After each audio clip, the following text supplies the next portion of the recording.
3, 2, 1. Thanks for track. Are you ready for an air show? The show is about to begin. On the take-off roll. How he makes the airplane do that is absolutely beyond my imagination. Watch it spin down from the heavens toward terra firma. You and I would be losing our lunch in this. How about that, ladies and gentlemen? That is outstanding flying, my friend. Hanging us right up on the front. We have thousands upon thousands of viewers across all of our platforms. It is. Oh, yes! The F-35.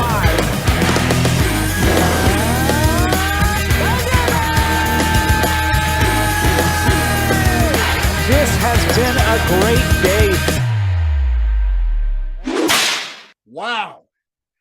A rousing introduction to the episode today. Hello, this is Conversations with the Quick Flick Critic. I'm your host, John Smithstad. Each week, I introduce you to a wide range of remarkably creative and inherently interesting people representing a broad spectrum spanning the world of entertainment. And is that ever true today? And we'll get into that in just a second. I invite you, as always, to listen, learn, laugh. Don't ever forget to laugh, folks. It has to be an essential ingredient of your day. Today's guests, we've got a couple. And one I'm familiar with, and one I am kind of familiar with through the one I'm familiar with. Jeff Lee and Brian Lee are father and son, and they are the power guys behind an outfit called Liveairshowtv that we're going to talk about today. But first of all, Jeff, Brian, welcome to Conversations with the Quick Flick Critic. Thanks, John. Absolutely. Jeff, we're gonna start with you. Jeff and I were classmates at Baylor University, Sikkim Bears. We were communications majors. Somehow we walked off campus with a degree. We both officially graduated. That's what they told us. So we're going to go with that. And Jeff and I worked together in television after graduating. So we both got communications broadcasting degrees. So Jeff and I have a background. We've stayed in touch over the years. I just saw him last month. He was up for Seafair in Seattle. We'll talk about that. But every time, and it's not every day, but when we get together, it's kind of like going back to Castle Communication Center, isn't it? It's just that's it. Right, picked up right where we left off. There are people who understand that very vividly, kind of like we do. Jeff, thanks for being here. Hey, we want to start off. I want to ask you what your title is, and then and this is your baby. This is Liveairshowtv. Your title, and then what is the organization all about? What do you guys do as Liveairshowtv as the team? So Liveairshowtv, I'm the founder, Right. president at this point. You got to have titles. We're not big on titles, but Yeah. that's got to have them. So Understood. I got involved in. I've been involved in television since you and I graduated. Yep. Directing TV stations or whatnot. Yep. And started my own business in the early 90s, mostly corporate commercial work, stuff like that. And then connected with a guy who was deep into warbirds, antique planes, air racing. And that all came together at the 2000 Reno National Championship Air Races, where we did a show, a 1 hour show on that. I didn't even know they still did that. Yeah. Here I am directing a show about it. And Now it's your job. that led on then to working with some guys that were really shaking things up and changing things out in Las Vegas at the Nellis Air Force Base Air Show. And I became like the director of media productions, yet another title to toss around, and did that show for, I don't know, 6 years or so. Some years we were live, some years we weren't. I say live, doing to big screens, mobile LED screens. Most people call them jumbotrons, even though Jumbotrons, that's yep. right. I remember.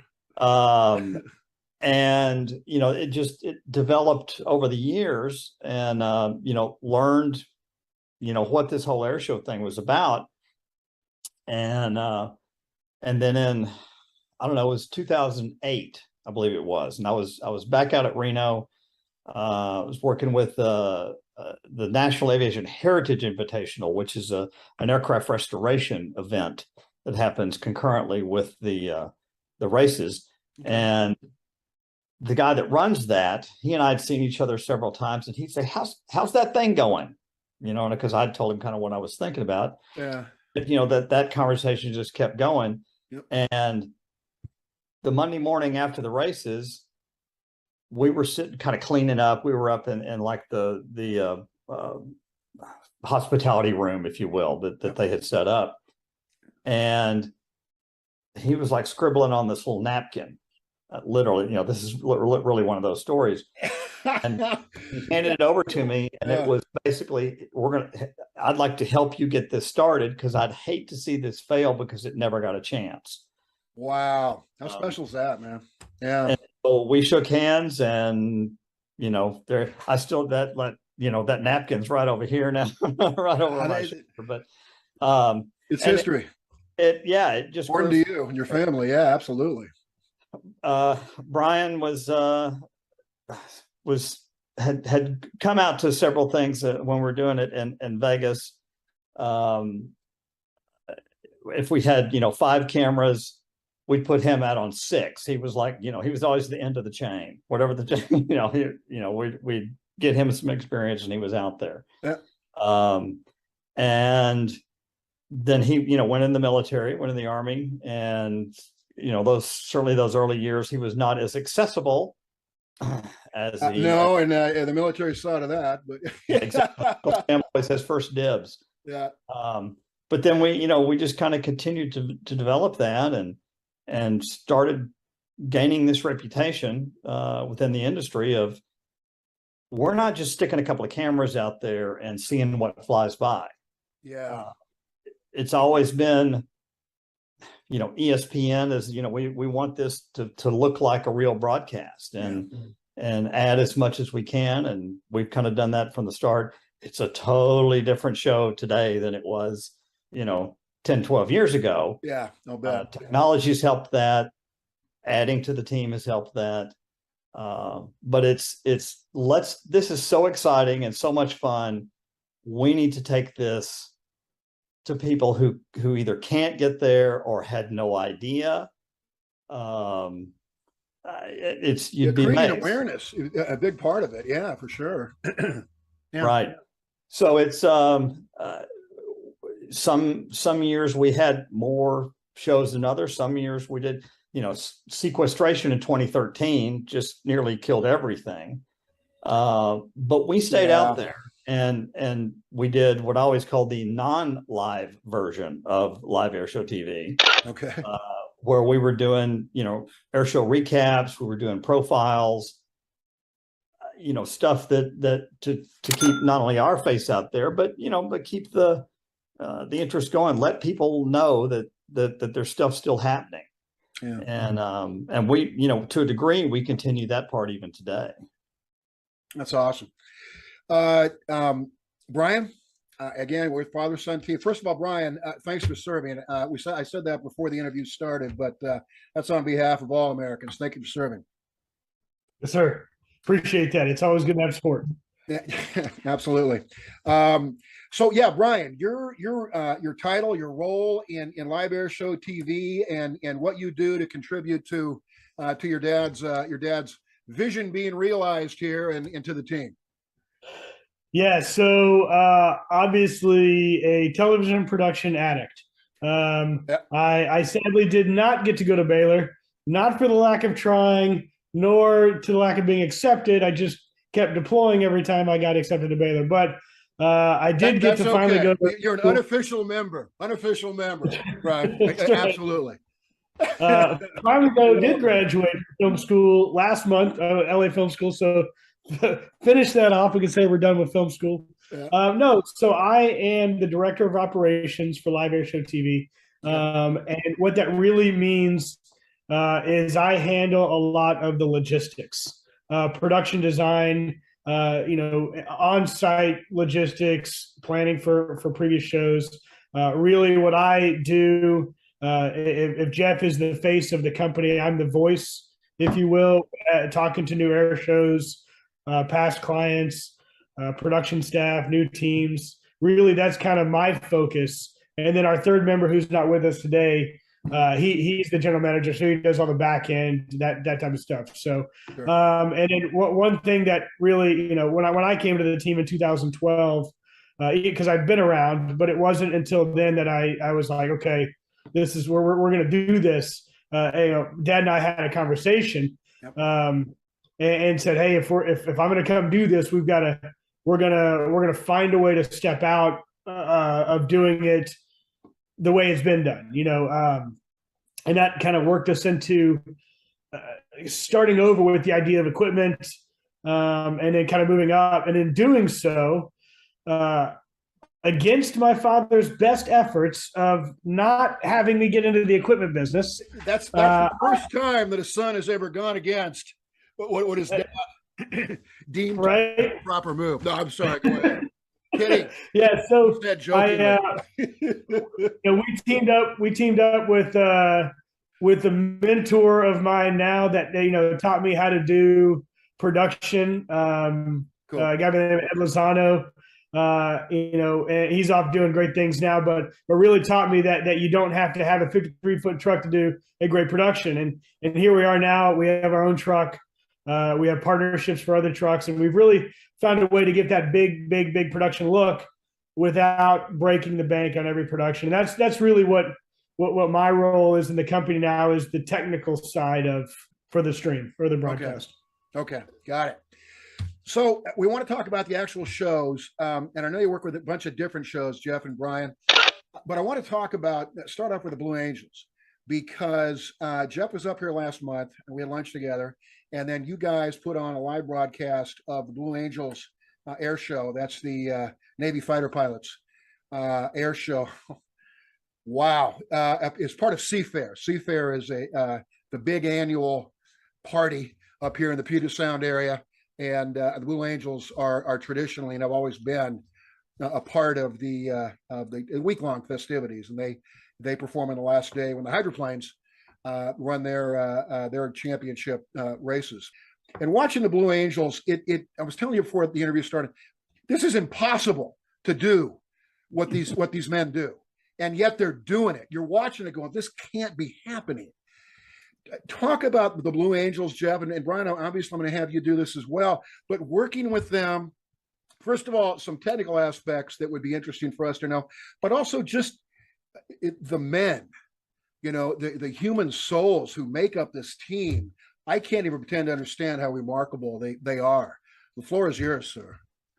Yeah, of course, with Top Gun and Top Gun Maverick just coming out, there's always the best of the best, this and that. Yep. Like, these guys that get selected for the Blues, whether you're a solo, which is a very interesting progression that they go through, or you're one of the 4 diamond pilots, that they do literally fly 18 inches apart.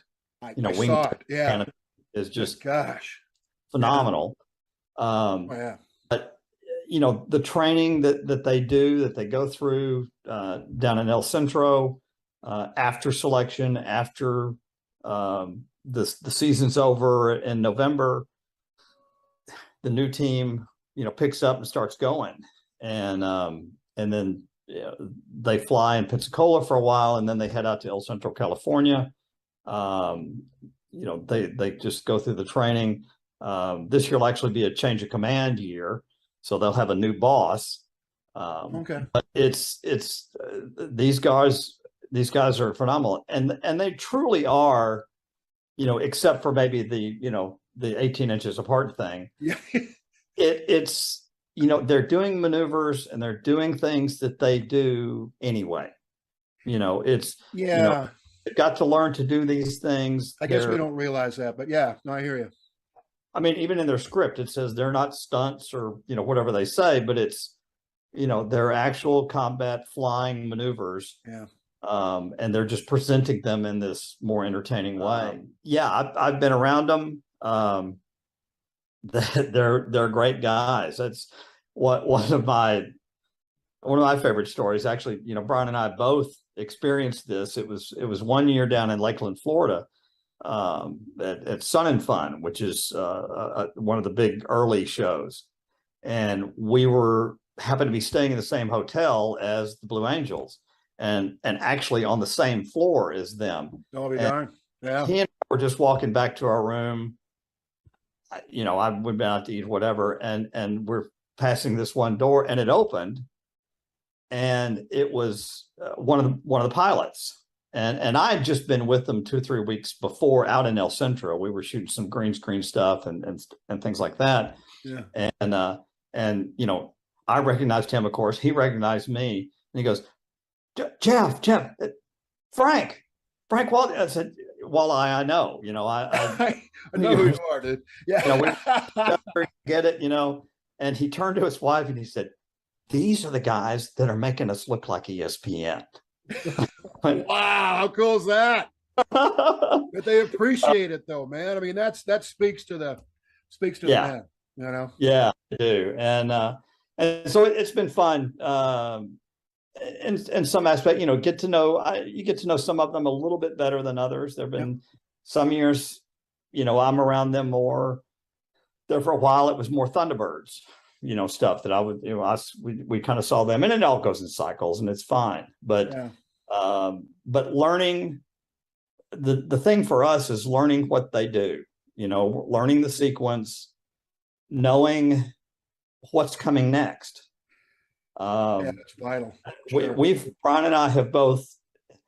He'll watch a lot longer than I do because I get so frustrated. But we'll see others try to do this, and they're just reacting. And if you're reacting, you're missing the whole thing. And so I developed notes actually based on the Thunderbirds, the very in 2005. And I went through and did the same thing for the Blue Angels, and you just got to know what's coming next, and then map out how you're going to do that so that you don't miss anything. Now, that's not to say that we never miss anything, but ladies and gentlemen, the lone perfect producer director in the history of broadcasting, as we know. No, I watched your production. You were nailing it. You guys are damn good at what you do. But I'm sorry I interrupted, but I had to prop you up there. All right, continue, please.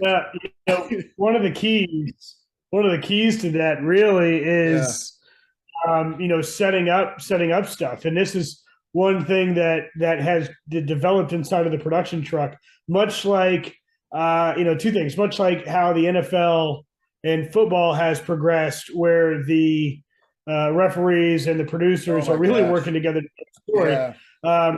We developed that with Air Bosses, which we can get into later, but also with the show, looking at how other things are produced, much like marching band production is. You've got the director calling cameras, but then you have, whether it's the associate director or one of the producers setting up cameras. Well, Jeff introduced me, or El Jefe Father introduced me to that type of production, and go, wow, that would work great for air shows. While he's calling, I'm working 10 seconds ahead with the cameras, setting them up. So when he's ready to call it, they're already right. The cameras are ready.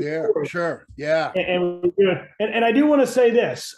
We have said these guys, these men, but it's very important that everybody knows Navy Lieutenant Amanda Lee is the first female F-18 demo pilot with the Blue Angels coming this year. She's an F-18 demo pilot right now. Yes. But she's new to the team, not new to air shows or the industry by any means, but really excited to have her this year. And she'll join the team. Actually, she's still doing air shows now, but she'll join the team over the winter holidays and then get ready out at El Centro. So excited to see her next. Thanks for mentioning that, Brian. That's awesome. Yeah. I'll tell you this, being a military pilot myself and understanding the rigors of what we do in a combat zone versus training, and then to see these pilots we talk about entertainment, right? And we forget that they're not just showmen, and they truly are. I mean, in the cockpit, in front of the crowd, working the crowd line, at dinner, they are consummate professionals, entertainers. And to be able to take that combat experience or combat flying and take it to that level of, we're going to do this dogfighting maneuver, but we're going to do it with 4 ships and we're going to put them 18 inches apart is really incredible. Yeah. And they don't just go out and fly. I mean, there was a great film documentary that came out probably 15, 16 years ago about the Blue Angels, and it really got into it. And now, coming soon, probably in the next 14 months, there'll be another Blue Angels documentary done by J.J. Abrams that's really going to get after. Oh, I got to see that. Yeah. They go in after every brief and they pick it apart. I mean, they don't hold back. You're off by 8 inches here. You need to fix that. And they own up. Hey, I own up, and off they go. So it's more than what we see with the nation, and more importantly, a show of force with the global audience sees around the world. Yeah. There's so much more to it for the Blues, and really, we're talking about the Blues here, but we can extend that to the Thunderbirds, to our jump teams, to our single aircraft demo teams in the ACC, and then all the way down to our civilian performers. So it is a really, really incredible industry to be a part of, and like Hefe has said, growing, this whole time being in it, we're fans first. And the minute you stop being a fan, the minute you stop really being able to share with the global audience just how amazing this industry is. And one of the reasons I think that we're kind of the only company that's been able to stick around in the last 20 years in this industry of storytelling through broadcasting. Yeah. Well, you love what you're doing, and that comes through. And it's that's got to be a huge part of it to sustain like you guys have. Brian, I got to ask you, your Army, obviously the Blue Angels. The reason I talk about the Blue Angels so much is because they've been a part of Seattle lore for decades, and we're very familiar with them and appreciate what they do. But they're Navy jet fighter pilots, but you guys seem to get a lot. There's mutual respect among the military branch. I know this, but I would imagine there may be some good-natured ribbing between our Army and Navy guys and gals. Yeah, the go Army beat Navy, go Navy beat Army thing is alive and well. It's a little bit of a rivalry, little bit, yeah. Yeah, and although I'm Army, I'm a warrant officer, not a command officer, so I don't necessarily have that same football mentality. If my brother-in-law is watching, I will always say go Navy beat Army because he's a West Pointer, and I got a jab my brother-in-law. So I have a little bit of both sides of the scale. Obviously, I'm going to root for Army, but the Navy is just amazing. I gotcha. Wow, guys, this has been awesome. I can't thank you enough for doing these shows. I understand it's your job and your vocation, but Brian stated so well. You're bringing entertainment, but we're showing the world what we're made of. These are, as my dad would say, these are substantial people, men and women, and we know that in America, and we need to, especially during these times, remind the planet about who these men and women are and why we respect them and revere them so much. Jeff Lee, Brian Lee, father-son, power duo behind Liveairshowtv. Guys, thank you so much for being on Conversations with a Quick Flick Critic. This has been a joy. Thanks for having us. It's great. We love telling the story, and watch for us in the future. We've got a show coming up middle of September over in Virginia Beach, Virginia. Naval Air Station Oceana, the largest F-18 base in the world. Wow. And, with the Blue Angels and a bunch of other fantastic performers. It'll be great. Watch that, and then who knows what'll happen after that. We'll see. Well, more great things, no doubt. And people look up Liveairshowtv, ladies and gentlemen, and find out when these broadcasts are and watch them. I've watched them. Obviously, I'm biased and in favor of a friend here, but these are These are spectacular shows, and Jeff and Brian and their team do a remarkably exceptional job of bringing the shows to us to enjoy and just have our jaws drop at. Jeff, you know we got to do this before we go. We got to do it before we go. I'll count us down. 3, 2, 1. 3, 2, 1. Sick 'em Bears. Bears. And Brian, again, you're an honorary member of Bear Nation, so that you were part of that too, man. But yeah, darn right, sick 'em Bears. We national championship this year in football and basketball, Jeff. Could be. Going out on a limb, but I don't know. We'll see. I'm sure University of Texas loves us talking like this. If there's any Longhorns out there, knock it off with the Baylor stuff. Anyway, yeah, Bear Nation is proud, and we'll see where we go in our sports teams, but they're both pretty good. Well, that'll do it for this episode of Conversation with the Quick Flick Critic. Before we go, I always have to thank another great friend, like Jeff is, and that's Bruce Threlkeld, who plays all the music on the intro and outro for my show. Just a master musician. Bruce, thanks for doing that for the show. You can find Bruce's work and his music on his YouTube page, which is The Gig Farmer. That's GIG. Go there and see what Bruce is doing music-wise. It's astounding. Again, this has been Conversations with the Quick Flick Critic. I am your host, John Smithstad. The show live streams every Tuesday at 7 p.m. Eastern Standard Time. Season 1 was a 7:30 start. Now it is 7 p.m. Eastern Standard Time on Tuesdays, only on Rude Rangers TV. You can also download the Rude Rangers Unite app, and that's any place where you download your apps, and you can live stream the show there. And we're talking about all the ones you're familiar with: Roku, Amazon Fire TV, Google Play, App Store. Go there, download Rude Rangers Unite, and you can watch Rude Rangers TV and Conversations with the Quick Flick Critic there. So until next time, I wish you nothing but good things. And as always, and I say it's a catchphrase, but I mean it from my heart, listen, learn. We learned a lot today, and it's fun to learn, but it's probably more fun to laugh. Ladies and gentlemen, if laughter is not a part of your agenda, your schedule every day, make it so. All right. Until next time, goodbye, everybody. Thanks again for watching the show. Now, don't go away. I personally invite you to my YouTube channel for the after show. Head on over to the YouTube webpage and search for the Quick Flick Critic. Click on the first choice on the page, and you'll find the after show for this episode. As always, thanks so much for watching Conversations with the Quick Flick Critic. Now head on over to YouTube for the after show, everybody.